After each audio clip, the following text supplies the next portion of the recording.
இன்றைய தேவ வார்த்தை, உங்களை பரிசுத்தம் பண்ணி கொள்ளுங்கள், நாளைக்கு கர்த்தர் உங்கள் நடுவிலே அற்புதங்களை செய்வார்.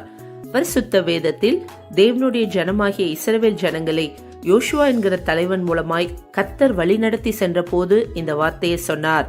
அதுபோலவே ஜனங்கள் தங்களை பரிசுத்தம் பண்ணி கொண்டதால் புரண்டு வருகிற யோர்தான் நதியை தேவன் பிரிந்து போய் நிற்க வைத்தார். பிரிந்து போன நதியின் நடுவிலே உள்ள வெட்டாந்தரையிலே ஜனங்கள் நடந்து போகும்படி கர்த்தர் அற்புதம் செய்தார். நம்மை பரிசுத்தம் பண்ணி கொள்றதுக்கும் தேவனுடைய அற்புதங்களை பெற்றுக்கொள்வதற்கும் தொடர்பு இருக்கு.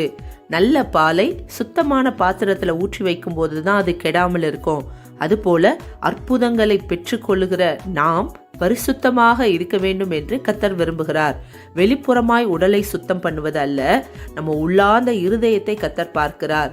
இருதயத்தில் உள்ள தேவையற்ற அசுத்தமான காரியங்களை நீக்கி போட்டால் கர்த்தர் நம் வாழ்வில் நாளைக்கே அற்புதங்களை செய்வார்.